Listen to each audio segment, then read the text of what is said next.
नमस्कार साथियों, सीआई के ऑनलाइन प्लेटफॉर्म में आपका हार्दिक स्वागत है। हम लोग चतुश्रेणी के लिए विशेष रूप से आपदा प्रबंधन की बारे में बात कर रहे थे और इससे पूर्व आपदा प्रबंधन के संबंध में हमारी 2 कक्षाएं हो चुकी हैं और आपदा प्रबंधन से संबंधित आज हमारी तीसरी जो क्लास है रहने वाली है। कुछ कारणों की वजह से बीच में थोड़ा सा गैप पड़ गया था, लेकिन जो आपसे वादा किया है वो पूरा निभा के जाएंगे और चतुश्रेणी स्पेशल के लिए जो आपदा प्रबंधन टॉपिक है उससे संबंधित जो भी मैटर है वो पूरा का पूरा एज ए क्लासरूम की तरह आपको करवाया जाएगा। तो 2 क्लासें हमारे पूर्व में आयोजित हो चुकी हैं।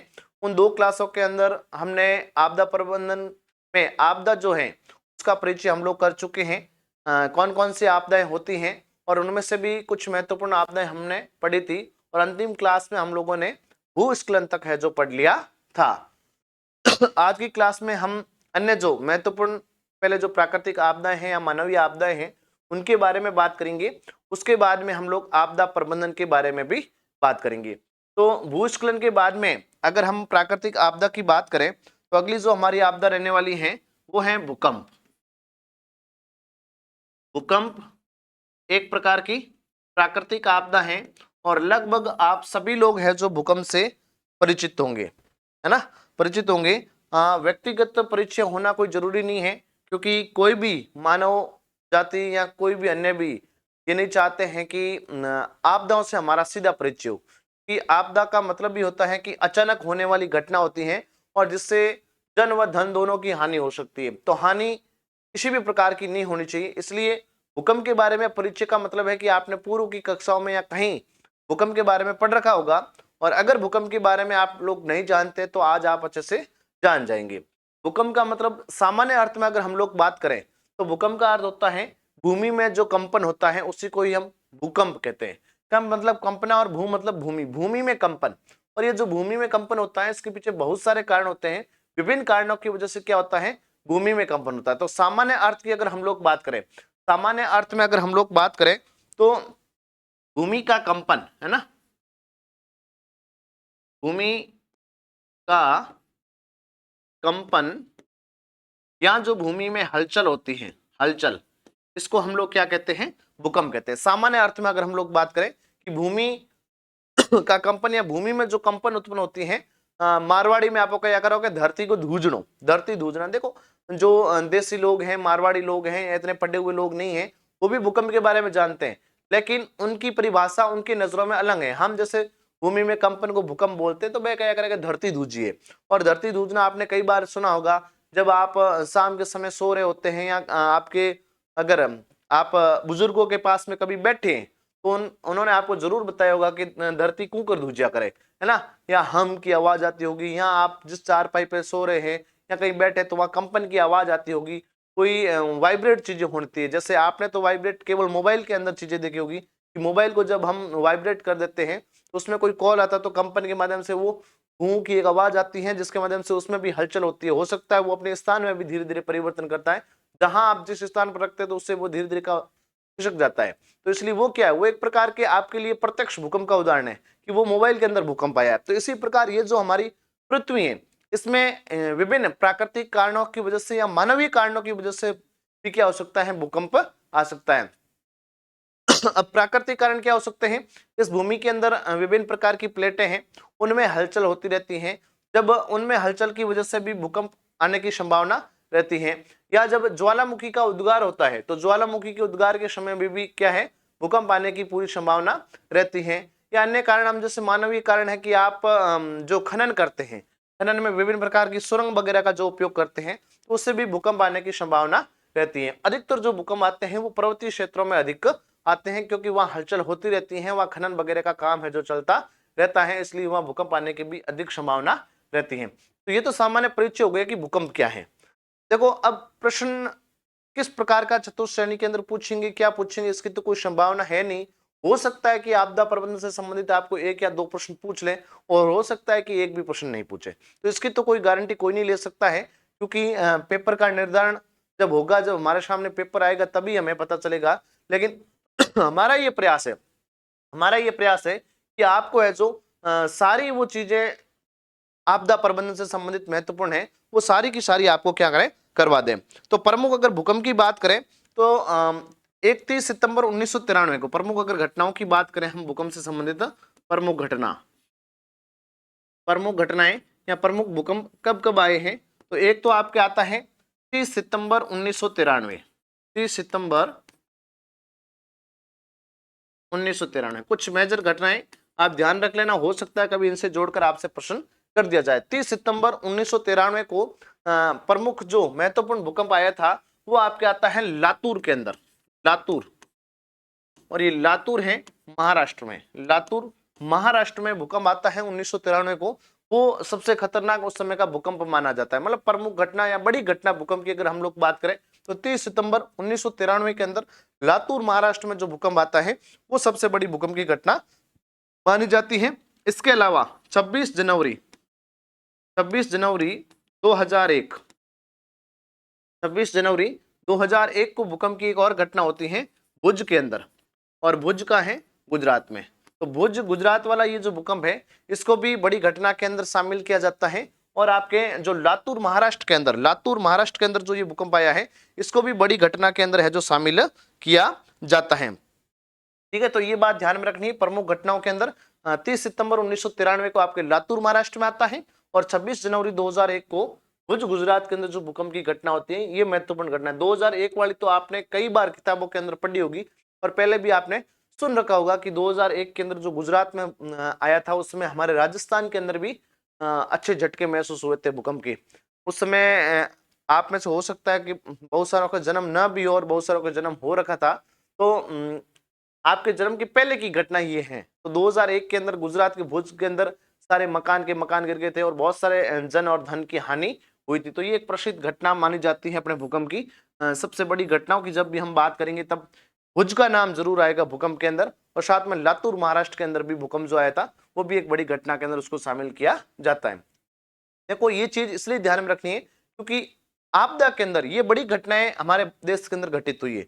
आपदा प्रबंधन इतना आपके टॉपिक दिया, उसमें ऐसे नहीं दिया कि आपदा प्रबंधन पे केवल आपको राजस्थान से संबंधित घटनाओं के प्रश्न दिए जाएंगे या भारत से संबंधित। तो हम जो मेजर बात कर रहे हैं उसमें भारत की भी महत्वपूर्ण घटना साथ में लेंगे और राजस्थान की भी लेंगे। तो अपने क्या है, अगर राजस्थान का पूछे तो भी सही होना चाहिए और भारत का पूछे तो भी सही होना चाहिए, उस हिसाब से हम लोग कर रहे हैं। तो ये बात ध्यान रखनी है आपको प्रमुख घटनाओं के अंदर। अब प्रश्न अगर सामान्य पूछ ले कि भूकंप जो मापी यंत्र है, भूकंप मापी यंत्र,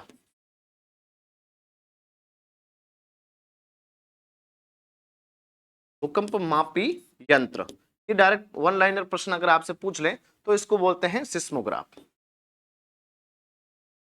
सिस्मोग्राफ जो होते हैं ये आपके क्या है, भूकंप मापी यंत्र है। डायरेक्ट प्रश्न पूछे कि भूकंप मापी यंत्र कौन सा है तो सिस्मोग्राफ है, ये ध्यान रखना है। और भूकंप की जो प्रभावशीलता होती है, भूकंप की प्रभावशीलता, भूकंप की प्रभावशीलता, भूकंप की प्रभावशीलता का मापन, भूकंप की जो प्रभावशीलता होती है इसका मापन रिएक्टर स्केल से किया जाता है। रिएक्टर एक स्केल होती है, इस स्केल के माध्यम से है जो भूकंप का जो प्रभावशीलता है, कितना खतरनाक भूकंप आया है, क्या उसकी प्रभावशीलता रही है, उसका मापन जो किया जाता है वो रिएक्टर स्केल के माध्यम से किया जाता है। इसमें भी अलग अलग स्केलें होती हैं, कोई मर्केली स्केल भी होती है, रिएक्टर स्केल भी होती है, लेकिन ज्यादा जो चर्चित होती है वो आपके रिएक्टर स्केल होती है। इसमें एक पैमाना होता है, उस पैमाने के मध्य जो भूकंप आता है उसमें उसकी तीव्रता जो होती है वो नोट की जाती है कि कितनी तीव्रता तक जो भूकंप होता है वो खतरनाक होता है, कितनी तीव्रता तक होता है वो आपके सामान्य होता है। तो इसमें क्या है कि 3 से 5 की तीव्रता तक जो भूकंप आएगा उसको सामान्य माना जाता है, लेकिन 8 से अधिक की तीव्रता 8 से अधिक होती है, 8 से अधिक जो तीव्रता नोट की जाती है इस रिएक्टर पैमाने में वो सबसे खतरनाक भूकंपों की श्रेणी में आने शुरू हो जाते हैं, क्योंकि इन 8 से अधिक तीव्रता में क्या होते हैं, मकान गिरने प्रारंभ हो जाते हैं, मकान जो गिरने हैं वो प्रारंभ हो जाते हैं, मकान गिरने प्रारंभ हो जाते हैं। ये बात सामान्य है, केवल ध्यान में रखना है। जैसे 3 की तीव्रता का आ गया, 5 की तीव्रता तक जो भूकंप होता है उसको सामान्य श्रेणी के अंदर माना जाता है, उसमें इतनी जन धन की हानि नहीं होती है केवल नॉर्मली झटके महसूस किए जाते हैं। कहते हैं ना कि सामान्य झटके महसूस किए गए या भूकंप के हल्के झटके महसूस किए गए, वो आपकी 5 की नीचे की तीव्रता के जो भूकंप होते हैं उनके सामान्य होते हैं। 5 से अधिक धीरे धीरे जैसे भी आप लोग बढ़ेंगे, जैसे 6 की तीव्रता का भूकंप आ गया या 7 की तीव्रता का आ गया, वहां धीरे धीरे दरारें पड़नी शुरू हो जाती है। जैसे 5 से 7 की मध्य की जो तीव्रता रहेगी, वहां क्या होगी, वहां दरारें पड़नी शुरू हो जाएगी। भूमि के अंदर दरारें पड़ सकती है या सड़क जो हो सकती है वो टूट के उसमें दरारें पड़ सकती है। वो आपके 7 की तीव्रता तक के भूकंप में दरारों की घटनाएं होती हैं। तो ये तीव्रता किससे मापी जाती है, रिएक्टर स्केल से। लेकिन भूकंप मापी जो यंत्र है वो सिस्मोग्राफ है, ये तीव्रता का अंकन करता है। इसमें अंक दे रखे 1 से 10 के मध्य, उसके माध्यम से इसका अंकन किया जाता है। लेकिन जो सिस्मोग्राफ है ये सीधा डायरेक्ट प्रश्न पूछ ले कि भूकंप मापी यंत्र तो सिस्मोग्राफ करके आना, ना कि रिएक्टर स्केल, क्योंकि ये स्केल है इसमें तो प्रभावशीलता का मापन किया जाता है। लेकिन ये भूकंप के जो मापने के लिए यंत्र है वो सिस्मोग्राफ है, ये अलग से आप लोग ध्यान में रखेंगे। तो अब तक हम लोगों ने भूकंप का एक सामान्य परिचय किया है कि भूकंप क्या है, प्रमुख भारत के अंदर भूकंप की कौन सी घटनाएं होती हैं और भूकंप मापने के लिए हम कौन से यंत्र का है जो प्रयोग करते हैं, ये बात आपको ध्यान में रखनी है। अब जो भारतीय मानक ब्यूरो है, भारतीय मानक ब्यूरो है, उसने क्या किया है, भूकंप क्षेत्रों को भारत के अंदर 4 भागों में बांटा है। 4 भागों के अंदर भारत के जो प्रमुख भूकंप क्षेत्र हैं इनको विभाजित किया गया है। नॉर्मली आप लोग ध्यान रख लेना, यहाँ से प्रश्न बनने की गुंजाइश मेरे हिसाब से कम है, क्योंकि इतने डीपली जाकर प्रश्न, स्पेशली कोई आप बड़ी तैयारी करते हैं जिसमें आपदा प्रबंधन टॉपिक है तो पूछने की गुंजाइश रहती है। लेकिन डायरेक्टली चतुश्रेणी भर्ती के लिए यहाँ से प्रश्न आने की संभावना कम है। फिर भी भारत के अंदर भूकंप के क्षेत्र अगर पूछ ले तो हम लोगों को ये चीज आनी चाहिए। तो इसमें अगर हम लोग बात करें तो इसमें आपके जो भारतीय मानक ब्यूरो है, भारतीय मानक ब्यूरो के द्वारा भारत के प्रमुख भूकंप क्षेत्र, प्रमुख भूकंप क्षेत्र, भारतीय जो मानक ब्यूरो है उनके द्वारा भारत के अंदर 4 प्रमुख भूकंप जो क्षेत्र हैं उनका विभाजन किया गया है। वो कौन कौन से हैं हम लोग देखेंगे। सबसे पहले है श्रेणी के अंदर बांटा गया है। जैसे 1 नंबर हम लोग अगर बात करते हैं तो 5 नंबर जो श्रेणी है, 5 नंबर, इसको बोला गया है अत्यधिक, अत्यधिक जो भूकंप के क्षेत्र है, अत्यधिक जो भूकंप के क्षेत्र है उसको इसके अंदर शामिल किया गया। ध्यान में रखना है कि अत्यधिक जो जोखिम के क्षेत्र है, अत्यधिक जोखिम क्षेत्र, अत्यधिक जोखिम क्षेत्र, अत्यधिक जो जोखिम क्षेत्र है उसको इसके अंदर शामिल किया गया। 4 क्षेत्रों के अंदर बांटा गए हैं। टोटल भारत के अंदर जो भूकंप क्षेत्र है उनको 4 क्षेत्रों में बांटा गए हैं। लेकिन पहला ही पहला है जो 5 नंबर है, रोमन का जो 5 नंबर है उसमें बांटा गया है और उसको बोलते हैं अत्यधिक जोखिम क्षेत्र। हो सकता है आपको डायरेक्ट 5 दे दे, ठीक है, तो आप ये मत सोचना कि 4 ही सर ने बताए थे, ये 5 कहां से आ गए। ये 5 नहीं, ये 5 नंबर श्रेणी बांटी गई है और 5 नंबर श्रेणी के अंदर अत्यधिक जो जोखिम के क्षेत्र है, अत्यधिक जो जोखिम के क्षेत्र है उसको इसमें शामिल किया गया है। और अत्यधिक जोखिम क्षेत्र के अंदर जो तीव्रता रहती है वो 9 या 9 से अधिक रहती है, कि जो तीव्रता रहेगी वो 9 या 9 प्लस की रहेगी। 9 या 9 से अधिक जो भूकंप की तीव्रता रहेगी वो 9 या 9 से अधिक की रहेगी। ये बात आपको अच्छे से ध्यान में रखनी है। अब इसके अंदर जम्मू कश्मीर के जो कुछ क्षेत्र, कौन कौन से क्षेत्र शामिल हैं वो नोट कर ले आप लोग। एक तो इसमें आता है जम्मू कश्मीर, जम्मू कश्मीर के कुछ क्षेत्र, इसके साथ में हिमाचल प्रदेश जो राज्य है, हिमाचल प्रदेश के कुछ क्षेत्र, संपूर्ण उत्तरी पूर्वी राज्य, संपूर्ण जो उत्तरी पूर्वी राज्य है, संपूर्ण उत्तरी पूर्वी राज्य संपूर्ण उत्तरी पूर्वी राज्य इसके अंदर शामिल किया गया है। उत्तरी पूर्वी के राज्य, उत्तराखंड, उत्तराखंड का कुछ क्षेत्र, उत्तराखंड का कुछ क्षेत्र, इसके अलावा कच्छ का रण, कच्छ का रण गुजरात कच्छ का रण जो गुजरात है उसको भी इसके अंदर शामिल किया गया है, आप लोग ध्यान रखेंगे।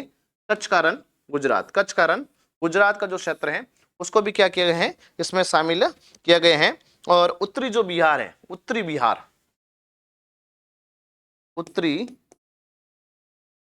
बिहार, इसके अलावा आपके अंडमान निकोबार द्वीप समूह, अंडमान निकोबार जो द्वीप समूह है, इन क्षेत्रों को इसके अंदर शामिल किया गया है। बहुत अच्छे से आपको ध्यान में रखना है कि अत्यधिक जोखिम का क्षेत्र, एक नंबर पर अत्यधिक जोखिम का क्षेत्र, जिनको श्रेणी 5 के अंदर बांटा गया है, जिनकी तीव्रता 9 या 9 से अधिक रहती है, जिनकी तीव्रता 9 या 9 से अधिक रहती है, उनको इसमें शामिल किया गया है। जिसमें आपके जम्मू कश्मीर के कुछ क्षेत्र हैं, हिमाचल प्रदेश के कुछ क्षेत्र हैं, संपूर्ण आपका जो उत्तरी पूर्वी राज्य है उसको शामिल किया गया है, उत्तराखंड का कुछ क्षेत्र है, कच्छ का रण है गुजरात का, उत्तरी बिहार है, इसके अलावा आपके अंडमान निकोबार जो द्वीप समूह है उसको इसके अंदर शामिल किया गया है। ये आपको ध्यान में रखना है, ठीक है। इसके बाद में नेक्स्ट हम जो बात करेंगे 2 नंबर पे, 4 नंबर जो खंड है ना, 4 नंबर, एक तो इससे पहले जो हमारा था ये तो था आपके अत्यधिक जोखिम का क्षेत्र, अब है अधिक जोखिम का जो क्षेत्र है, अधिक जोखिम का क्षेत्र है खंड 4, अधिक जोखिम का क्षेत्र,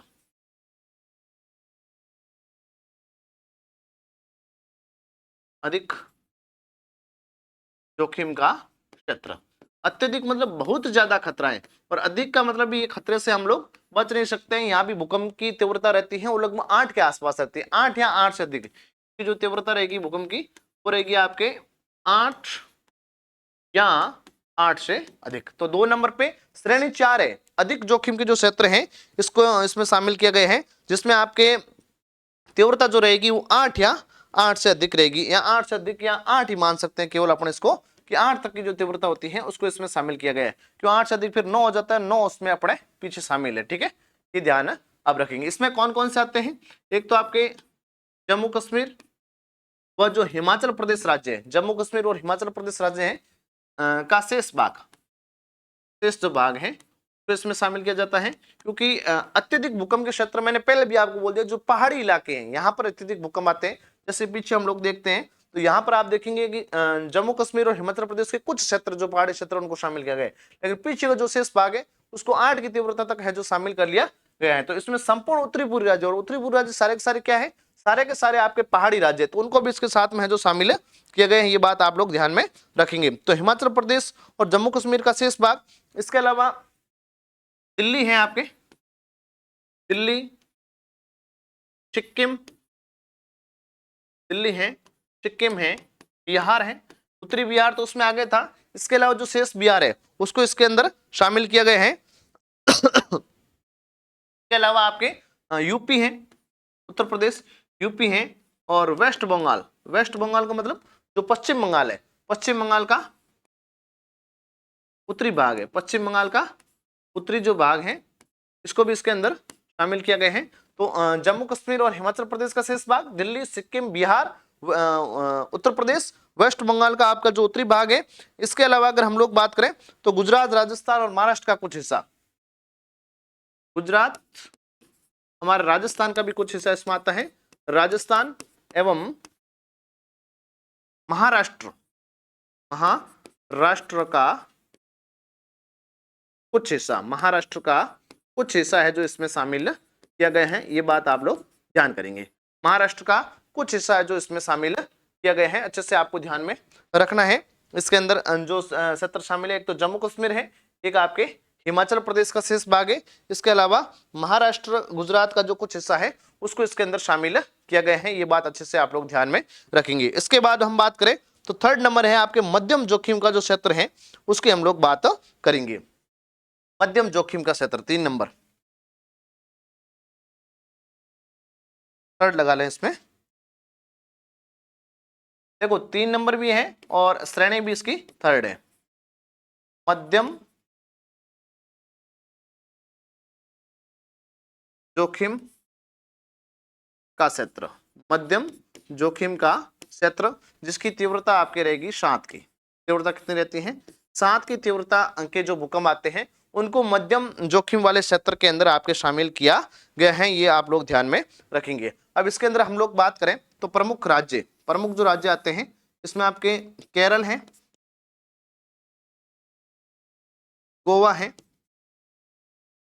यूपी, उत्तर प्रदेश है। देखो उत्तर प्रदेश इसमें भी है, लेकिन 7 की तीव्रता के अंदर भी उत्तर प्रदेश का कुछ क्षेत्र है जो शामिल है, तो उत्तर प्रदेश को भी हम साथ में लेंगे। उत्तर प्रदेश है, इसके अलावा गुजरात है, लीजिए गुजरात है, पंजाब है, पंजाब है, राजस्थान है, पंजाब है, राजस्थान है, पंजाब है, राजस्थान है। इसके अलावा अगर हम लोग बात करें मध्य प्रदेश है, एमपी, मध्य प्रदेश है, बिहार है, बिहार है, झारखंड है, बिहार व झारखंड है, बिहार तो है ही है, साथ में झारखंड है, छत्तीसगढ़ है, छत्तीसगढ़, छत्तीसगढ़, महाराष्ट्र है, आंध्र प्रदेश है, महाराष्ट्र है, आंध्र प्रदेश है, ओडिशा है, ओडिशा है, आदि जो प्रमुख राज्य है ना।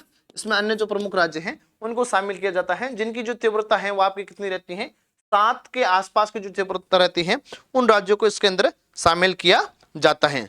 ठीक है। इसके बाद में 4 नंबर का जो हमारा है, 4 नंबर का सेकंड श्रेणी, निम्न जोखिम का क्षेत्र, निम्न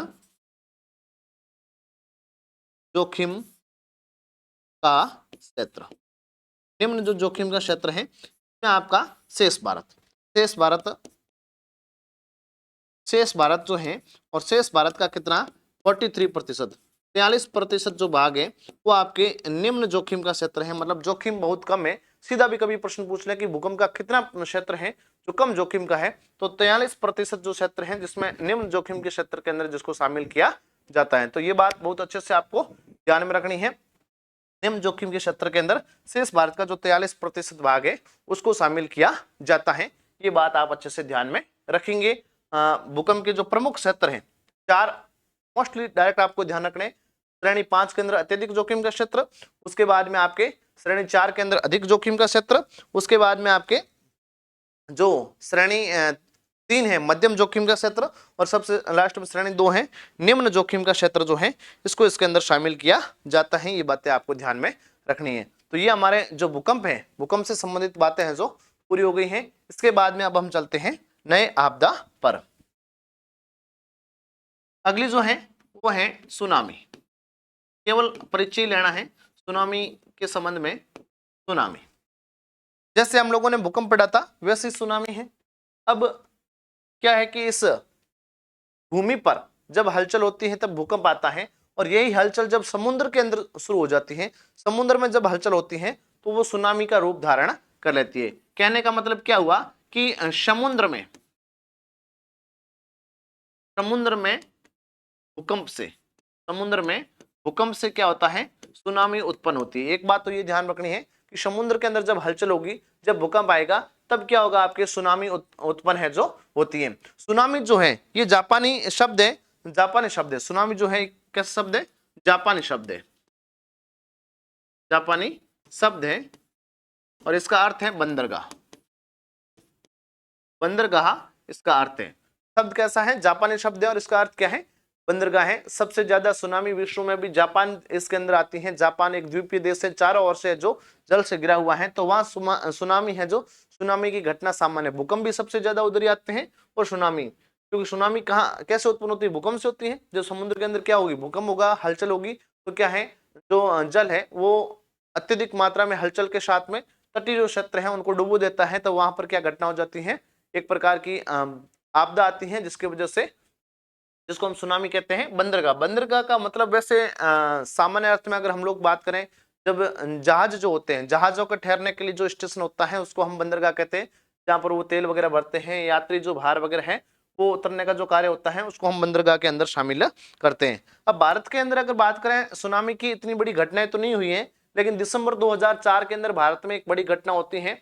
आंध्र प्रदेश के तट पर एक बड़ी सुनामी आती है जिसमें आपके जन धन की बहुत ज्यादा हानि होती है। तो प्रमुख घटना में 2004 के अंदर ही भारत में एक घटना होती है, सुनामी आती है, बहुत बड़ी घटना सुनामी की भारत के अंदर होती है। बाकी सामान्य ही है, ज्यादा बड़ी घटनाएं भारत के अंदर सुनामी से संबंधित नहीं होती हैं, ये जो 2004 में जो घटना आती है, इसमें आपके जो आंध्र प्रदेश तट है, आपके आंध्र प्रदेश तट है, ये आंध्र प्रदेश और जो तमिलनाडु तट है, इन तटों पर हलचल ज्यादा होती है, यहाँ पर अत्यधिक जन धन की हानि होती है। बाकी सामान्य इतनी बड़ी सुनामी की घटना कोई भारत के अंदर नहीं हुई है और सुनामी से संबंधित प्रश्न पूछने की भी इतनी गुंजाइश आपके रहती नहीं है। इसके बाद में आपके हैं चक्रवात। यह भी एक प्रकार की जलीय आपदा ही है चक्रवात। अब चक्रवात क्या होता है? वैसे तो ज्योग्राफी की दृष्टि से जब हम ज्यादा डीप जाके देखते हैं तो चक्रवात का तो मतलब क्या होता है कि समुद्र के अंदर जब निम्न वायुदाब का केंद्र बनता है तो वहां जल क्या होता है, एकदम ऐसे भंवर की तरह उठना प्रारंभ होता है, वृत्ताकार रूप से है जो जल उठकर है जो तेज हवाओं के साथ में तेज गति से बारिश भी होती है, तेज हवा भी चलती है और तेज गति से जब बारिश होती है तो उसको हम चक्रवात का वो जो रूप है जो धारण कर लेता है। तो इस चक्रवात की अगर हम लोग बात करें तो चक्रवात के लिए सबसे आदर्श जो दशाएं होती है उसमें सबसे पहले ये होगी, जो स्थल है वो क्या होना चाहिए, वहां जलीय दशाएं होनी बहुत जरूरी है। मतलब चक्रवात जो उत्पन्न होते हैं वो सामान्यतः समुद्र महासागर के अंदर ही उत्पन्न हो सकते हैं, स्थल पर चक्रवात उत्पन्न नहीं होते हैं। स्थल पर अगर आपने चक्रवात का कोई रूप देखा है तो वो भभूलिया देखा होगा, जको आप मारवाड़ी में क्या करो बनतोड़ियो, जो बनतोड़ी आप बोलिया करो वो बनतोड़ी या भभूलिया जो हम बोलते हैं वो आपने इस हमारे रेगिस्तान क्षेत्र के अंदर चक्रवात का रूप हुआ है, क्योंकि चक्रवात जो उत्पन्न होता है जैसे ये आपके समुद्री स्तरीय दशा है तो चक्रवात ऐसे उत्पन्न होगा इस प्रकार से। तो इस प्रकार का जो भभूलिया आपने देखा होगा रेत के गुब्बारों के साथ में उड़ती हुई जो आपने रेत देखी होगी, लेकिन इसी प्रकार का क्या है जल, अब ये क्या करता है इस न्यून दाब के केंद्र के अंदर वृत्ताकार रूप से उत्पन्न होता है, लेकिन जहां केंद्र होता है वहां पर वर्षा नहीं होती, इसके चारों ओर तेज हवा के साथ में तेज गति से बढ़ता होती है और इसकी स्पीड भी तेज होती है। जैसे ये समुद्र में उत्पन्न हुआ है उसके बाद में ये स्थल की ओर आएगा, है ना, स्थल की ओर चक्रवात बढ़ता है और स्थल में सबसे ज्यादा जो नुकसान होता है वो तटीय क्षेत्र को होता है। जो तटीय क्षेत्र होते हैं जैसे यहाँ ये समुद्र है इसके आसपास का जो क्षेत्र होता है इसको तटीय क्षेत्र बोलते हैं, क्योंकि ये तेज गति से जब बढ़ेगा तो ये तट की ओर बढ़ेगा और तट की ओर बढ़ेगा, तट की ओर का आसपास का क्षेत्र है वो जलमग्न हो जाता है, डूब जाता है, वहां तेज हवा से भी नुकसान होता है बहुत सारा, लेकिन जो आपके इसके अलावा जल में भी क्या हो जाता है जलमग्न हो जाता है, बाढ़ की स्थिति भी आ जाती है, डूब जाते हैं, क्षेत्र जन और धन दोनों की हानि होती है और सबसे ज्यादा बेचारे जो मछुआरे यहाँ रहते हैं जो मछली पालन का काम करते हैं उनको भी बहुत सारा है जो नुकसान होता है। तो ये एक दशा होती है चक्रवात की, निम्न वायुदाब का केंद्र जब महासागर के अंदर बनता है तब तेज हवा के साथ में वर्षा होती है, तेज हवा से जो चलती है जिसको हम चक्रवात कहते हैं। अब देखो चक्रवात की ताजा ताजा अगर कोई घटना अगर हम लोग बात करें तो एक तो आपके रेमल आया था 2024 के अंदर और 2024 में भी एक चक्रवात आता है दाना, ठीक है, नॉर्मली ध्यान रखना है, दाना पानी ये अलग है, दाना और जो रेमल चक्रवात है ये थोड़े से नाम इनकी ध्यान में रख लेना, हो सकता है कि आपको पूछ ले तो थोड़ा सा ध्यान में रख लेना, बाकी पूछने की गुंजाइश यहाँ से बड़ी कम ही नजर आ रही है, ठीक है। थोड़ा सा आप ध्यान करेंगे कि 2024 के अंदर एक तो अक्टूबर 2024 में आता है आपके 24 अक्टूबर 2024 को, 24 अक्टूबर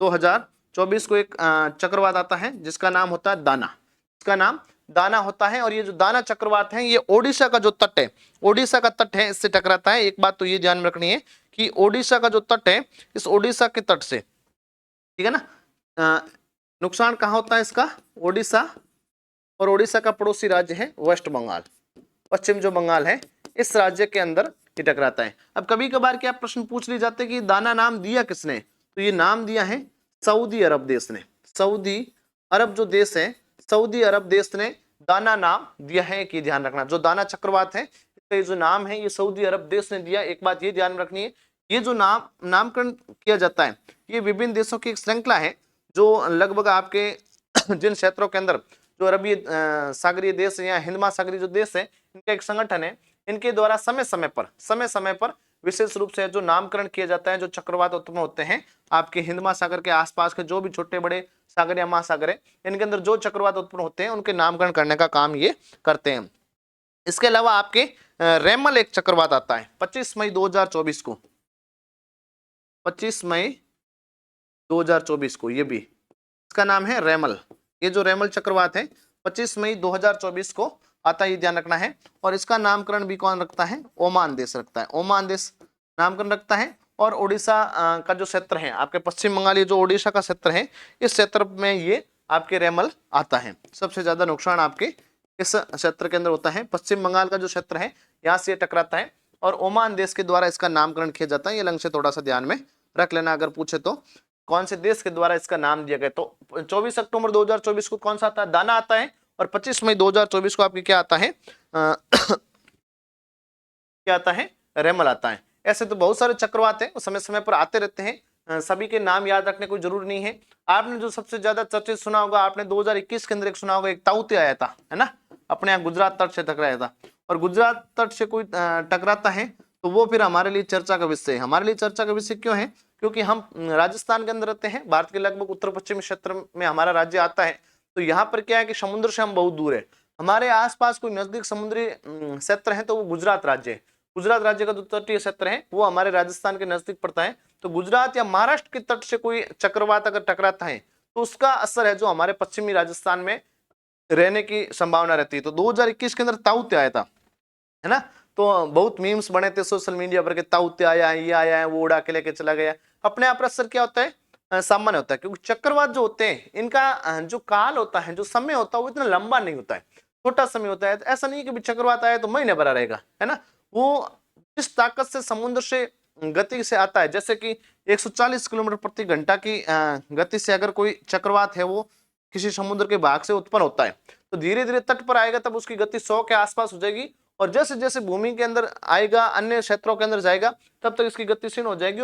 और अधिकतम जो इसका काल होता है, जो सबसे अधिक खतरनाक होते हैं वो तो घंटों के चक्रवात होते हैं, और थोड़े कम खतरनाक होते हैं वो दिनों के मेहमान होते हैं। 2 दिन 3 दिन तक इनकी कैपेसिटी रहती है, उसके बाद चक्रवात की जो सीमा होती है वो समाप्त हो जाती है। तो ताउते बगरा ये चक्रवात है, इनका नाम भी आपको अच्छे से ध्यान में रखना है। इसी प्रकार बिपरजॉय भी आया था 2023 में, महाराष्ट्र से टकराया था।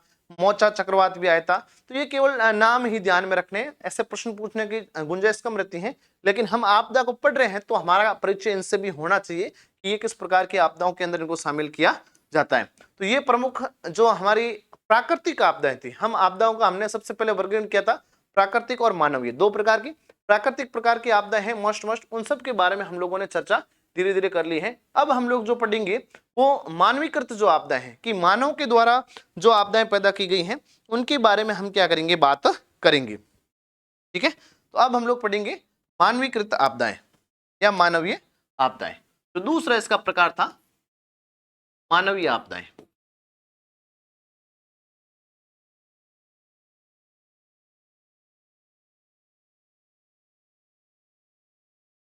अब हम लोग बात करेंगे मानवीय आपदाओं की। पहले शुरुआत के अंदर हम लोगों ने बात की थी, जब वर्गीकरण किया था आपदा की, आपदा क्या होता है, उसके बाद में प्राकृतिक और मानवीय 2 भागों के अंदर बांटा था। और जो भी प्राकृतिक महत्वपूर्ण आपदाएं थी उन सब के बारे में हम लोगों ने चर्चा की है। अब हम लोग बात करेंगे मानवीय आपदा। मानवीय आपदा क्या होती है, कोई जैसे आग की घटना हो गई, है ना।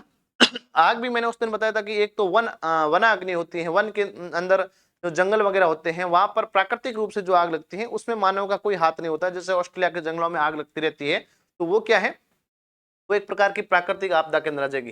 लेकिन मानव की तूड़ी ठोके, है ना, कितनी चूंची लगाओ नहीं लगाओ, बात चूंची जगह लागे, बा बहुत गलत लगा करे, वो आग किसकी वजह से होती है, मानव वजह से। अब वो जानबूझ के मानव नहीं लगाता, लेकिन कुछ ऐसी त्रुटियां रह जाती है, कुछ ऐसी गलतियां होती हैं जिसकी वजह से ये ऐसी आपदाएं आने की संभावनाएं रहती हैं। तो मानवीय जो आपदाओं के अंदर जैसे आग है, या आपके आग के अलावा गैस रिसाव की घटनाएं होती हैं। जैसे मानवीय भूल की वजह से गैस रिसाव हो जाता है, तो गैस रिसाव की जो घटनाएं होती हैं। इसके अलावा भगदड़ है ना, भगदड़ है, या आपके दुर्घटनाएं हैं।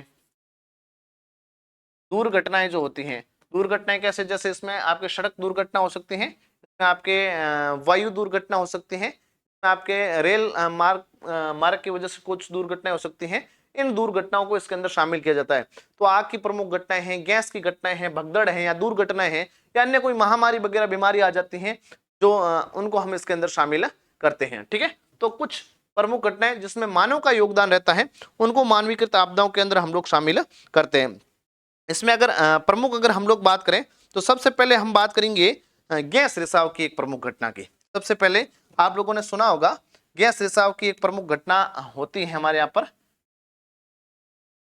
गैस रिसाव।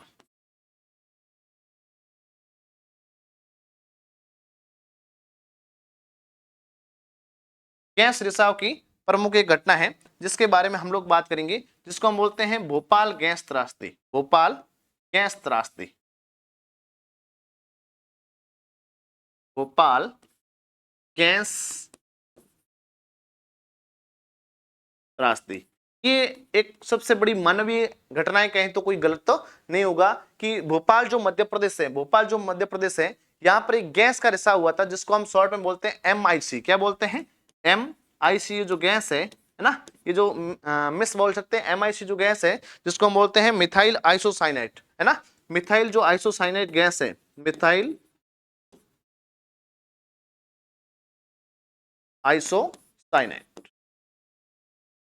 मिथाइल जो आइसोसाइनेट गैस है, इस गैस की वजह से, मिसाइल जो आइसोसाइनेट गैस है, इस गैस की वजह से क्या हुआ था, बहुत सारे लोगों की मौत हो गई थी, बहुत सारे लोगों की मौत हो गई थी भोपाल के अंदर। ये 1984 की घटना है, दिसंबर 1984 के अंदर MIC गैस के रिसाव की वजह से, मिथाइल आइसोसाइनेट जो गैस है, साइनाइड जो गैस है, इसके रिसाव की वजह से, साइनाइड जो गैस है इसके रिसाव की वजह से, मैं साथ में बोल रहा हूं, आप लिख भी सकते हैं, कोई दिक्कत वाली बात नहीं है।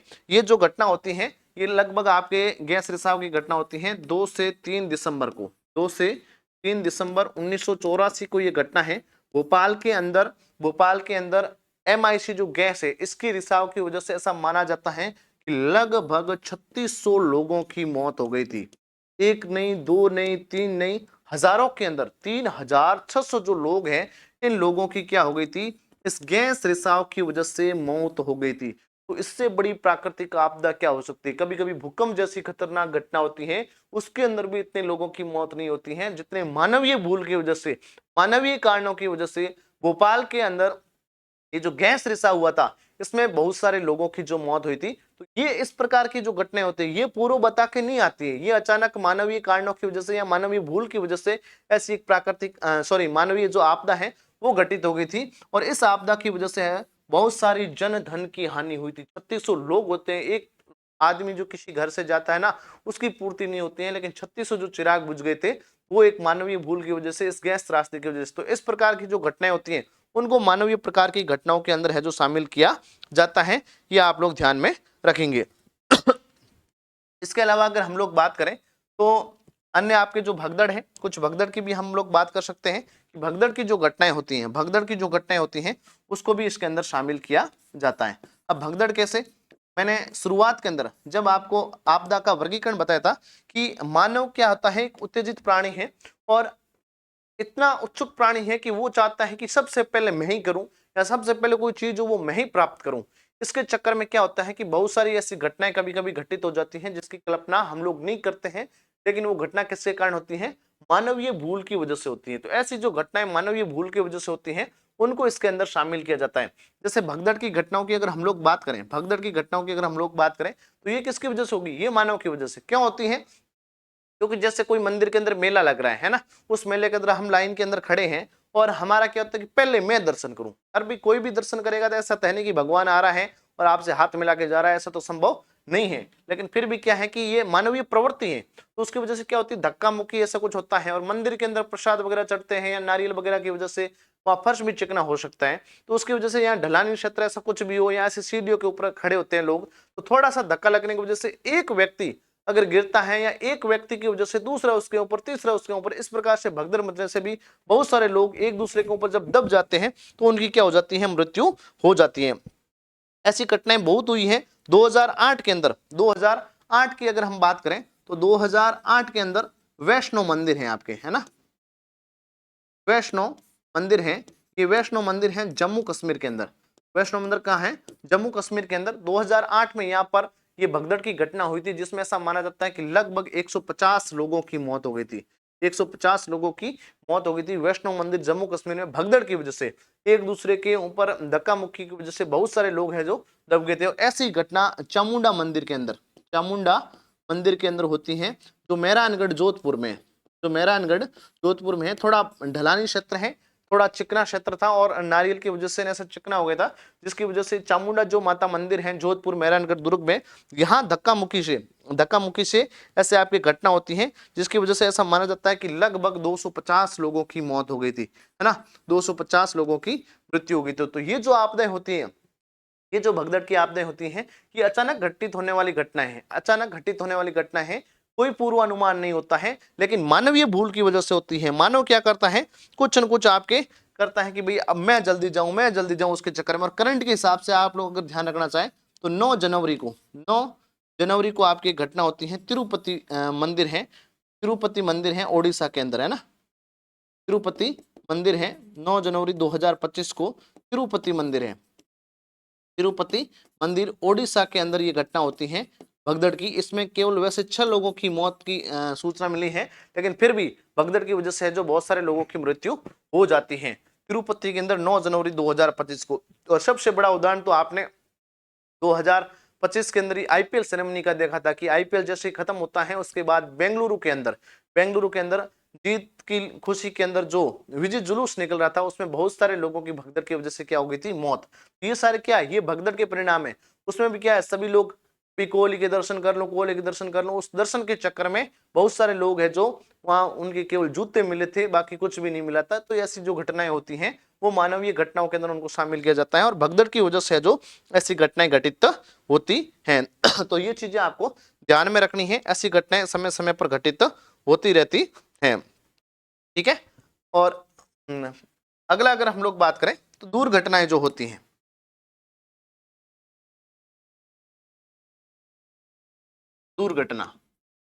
दुर्घटनाएं ये भी मानवीय भूल की वजह से होती हैं।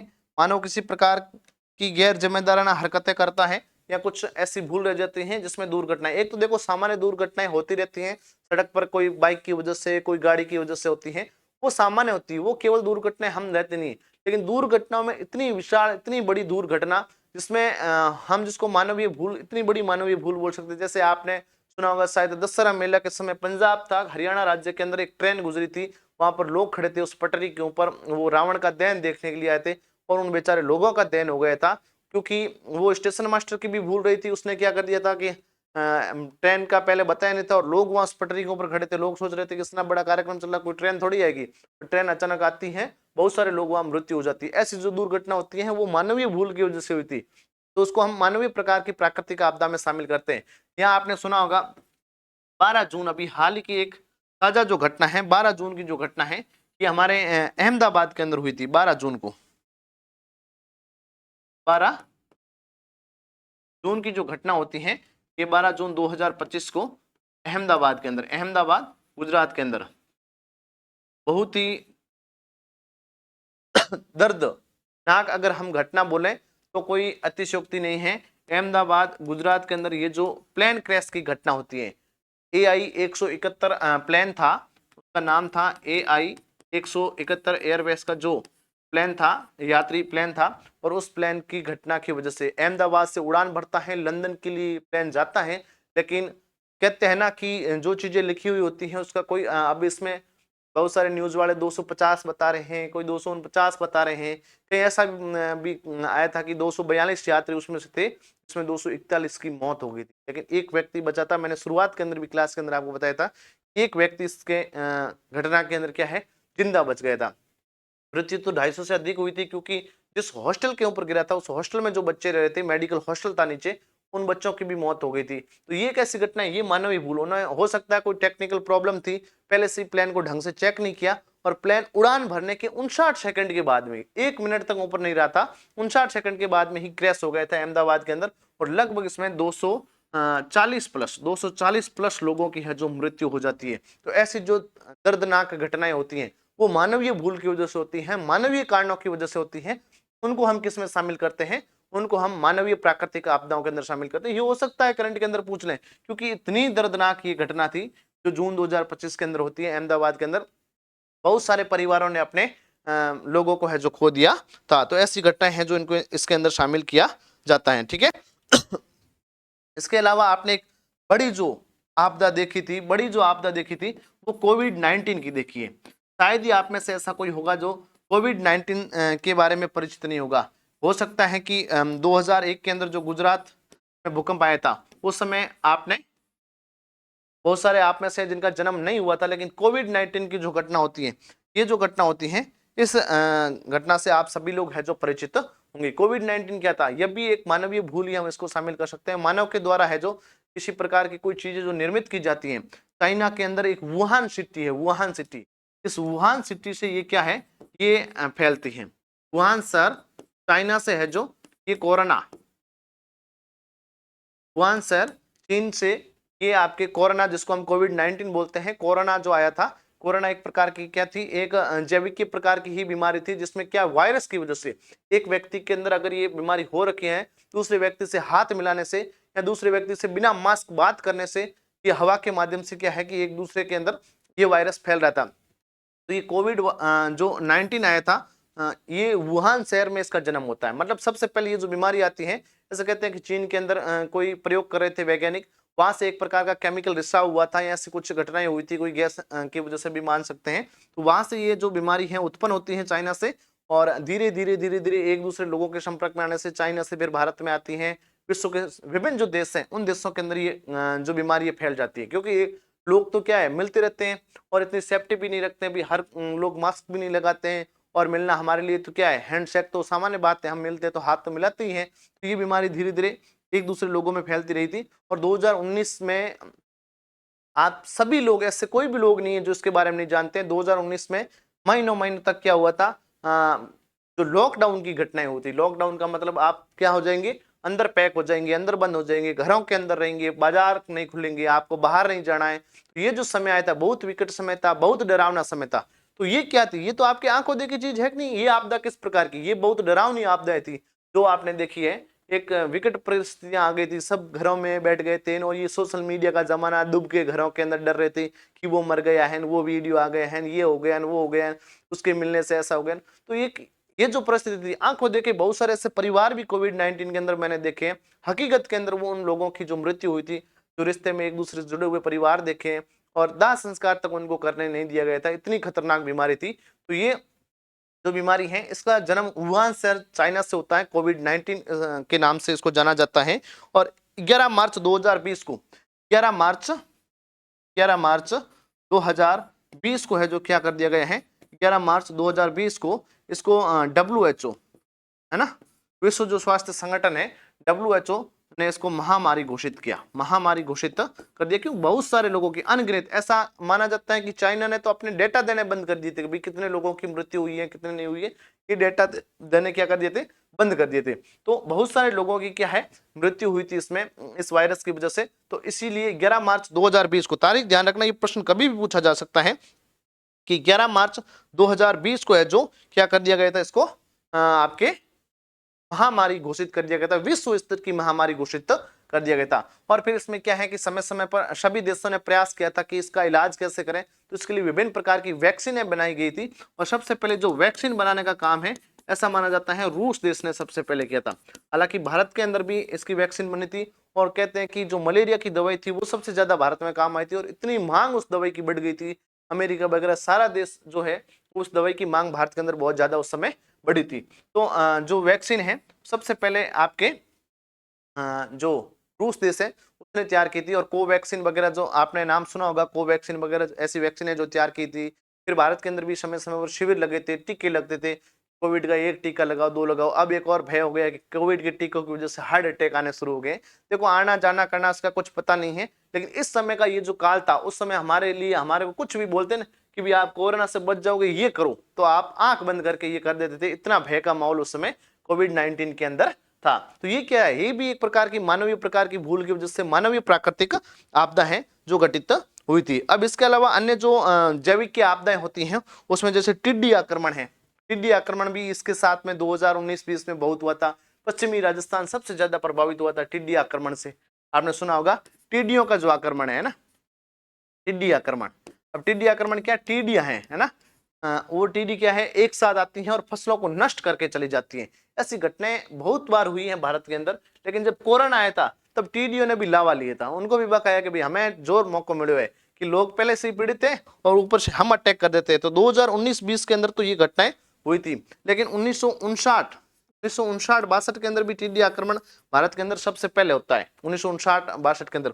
उसके बाद ये 2020 में भी हुआ था, लेकिन 2019-20 में जब कोरोना चल रहा था उस समय आपको पता हो तो पश्चिमी राजस्थान के अंदर विशेषकर जैसलमेर सबसे ज्यादा पीड़ित हुआ था, और बाड़मेर वगैरह जो ये जिले हैं इन जिलों के अंदर क्या हुआ था, टिड्डी आक्रमण हुआ था, जिसने फसलों को एकदम चौपट कर दिया था, पूरी की पूरी फसलें नष्ट कर दी थी। एक झुंड के झुंड लाखों लाखों टिड्डियां एक साथ पाकिस्तान से बॉर्डर पार करती हुई आई थी। जैसे पाकिस्तान ने कोई पायलट भेजे हैं वैसे वो आके सारा का सारा उन्होंने नष्ट कर दिया था। तो ये कुछ प्रमुख घटना है। टिड्डी आक्रमण को भी जैविक प्रकार की घटनाओं के अंदर हम, ये भी एक प्रकार की आपदा है, जैसे बर्ड फ्लू वगैरह है, इनको भी हम इसमें शामिल करते हैं। तो ये बहुत सारी घटनाएं इसमें शामिल होती है। अब मानवीय आपदाओं में विश्व स्तर पर अगर बात करें तो सबसे बड़ी मानवीय आपदा अपन देखते हैं युद्ध। युद्ध होता है वो भी एक प्रकार की मानवीय आपदा है ना। युद्ध जो होता है ये क्या है, युद्ध भी एक प्रकार की प्राकृतिक घटना मान सकते हैं, नहीं मानवीय घटना मान सकते हैं। जैसे युद्ध की जो घटना होती है, युद्ध क्या है, युद्ध कोई नहीं चाहता कि युद्ध हो, युद्ध से कोई फायदा नहीं है। युद्ध भी एक प्रकार की आपदा है और मानव द्वारा की गई उत्पन्न की गई आपदा है। और युद्ध जब होता है, चलो दो देशों के मध्य जो युद्ध होगा उस युद्ध से कोई फायदा नहीं किसी देश को, लेकिन नुकसान सभी को होने वाला है। तो युद्ध जैसी जो घटनाएं होती है वो भी एक आपदा की श्रेणी में हम लोग उसको मान सकते हैं। जैसे आपको पता हो तो द्वितीय विश्व युद्ध के अंदर जापान के दो शहर थे, हिरोशिमा और नागासाकी, है ना। हिरोशिमा और नागासाकी जो शहर थे, ये हिरोशिमा और जो नागासाकी जो शहर है, इन शहरों ने आज भी जो खोया है वो कभी वो प्राप्त कर नहीं सकते, क्योंकि यहाँ पर क्या हुआ था, परमाणु बम का अटैक विश्व में पहली बार अमेरिका देश ने परमाणु बम यहाँ दो गिरा दिए थे दो शहरों के अंदर। और इन परमाणु बम की इतनी प्रभावशीलता आज भी वहां पर है कि आज भी अगर इन दो शहरों के अंदर कोई बच्चे का जन्म होता है तो वो अपंग होता है, कोई न कोई उसके शरीर का अंग होगा वो अधूरा होता है। इतना प्रभाव इस परमाणु बम का है जो है। तो ये किस प्रकार की घटना थी, ये भी मानवीय घटना थी। और मानवीय आपदा इतनी विकट है कि आज भी ये जो देश के जापान देश के जो दो शहर है, ये आज भी क्या है, इस घटना को झेल रहे हैं, भुगत रहे हैं। और वहां ऐसा माना जाता है इतनी बंजर भूमि है कि आज भी फसल में कुछ भी उत्पादन नहीं होता है। तो ये ऐसी जो घटनाएं होती हैं युद्ध की वजह से, अभी 2025 के अंदर भी हमारे भारत और पाकिस्तान के बीच में आतंकवाद की जो घटना हुई थी पहलगाम की, उसके बाद में भी क्या हुआ था, इसी प्रकार का तनातनी का माहौल है जो पैदा हुआ था। पहले पहलगाम की घटना होती है लगभग 22 अप्रैल के आसपास, जम्मू कश्मीर के अंदर आतंकवादी आते हैं, पर्यटकों को मार देते हैं। उसके बाद भारत विभिन्न जो समझौते हैं वो रद्द कर देता है और उसके बाद में क्या होती है, विभिन्न प्रकार की घटनाएं होती हैं जिसमें बॉर्डर पर युद्ध जैसी स्थिति हो जाती है। आपने बहुत सारे उस समय भय का माहौल भी देखा होगा। बाड़मेर में कर्फ्यू लग गया था, है ना। बाड़मेर में भी बाहर निकलना रात का 8 बजे के बाद में सारी लाइटें बंद वगैरह ये सिस्टम कर दिया था। तो ये सारी क्या एक प्रकार की मानवीय आपदा हम पैदा कर रहे थे। इसकी वजह से अगर कुछ बड़ी घटना होती तो बहुत सारी जन धन की हानि होती, विशेष रूप से बाड़मेर वालों को होती। ये तो आप मान के चलिए, कोई फायदा होता नहीं होता लेकिन आपको नुकसान जरूर होता, ये जरूर है। तो इसलिए युद्ध जैसी घटनाएं होती हैं वो भी मानवीय आपदा की श्रेणी में आती हैं और उससे भी कोई फायदा विशेष किसी देश को नहीं मिलता है, जन धन की बहुत सारी हानि होती है। तो ये आपके समस्त प्रकार की जो आपदा है वो हम लोगों ने पढ़ ली है। मानवीय प्रकार की भी आपदाएं पढ़ी हैं, प्राकृतिक प्रकार की भी आपदाएं पढ़ी है। डायरेक्ट अगर प्रश्न पूछते हैं तो भी आप यहाँ से कर सकते हैं।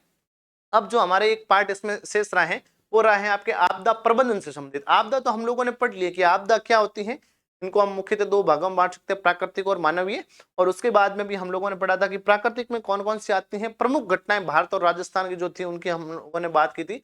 और मानवीय कौन कौन सी है और प्रमुख हाल ही के अंदर कोई घटना हुई है तो उसके ऊपर हम लोगों ने चर्चा की है। लेकिन अब जो आगे की क्लास रहने वाली है, अगली क्लास में हम लोग पढ़ेंगे आपदा का प्रबंधन। प्रबंधन हम कैसे करें कि आपदा कोई घटित हो जाती है उसका प्रबंधन हम लोग कैसे करें। प्रबंधन के लिए राष्ट्र स्तर पर, राज्य स्तर पर कौन कौन से संगठन काम कर रहे हैं, क्या क्या गतिविधि आयोजित हो रही हैं, उन सब के बारे में हम लोग अगली क्लास में बात करेंगे। धन्यवाद।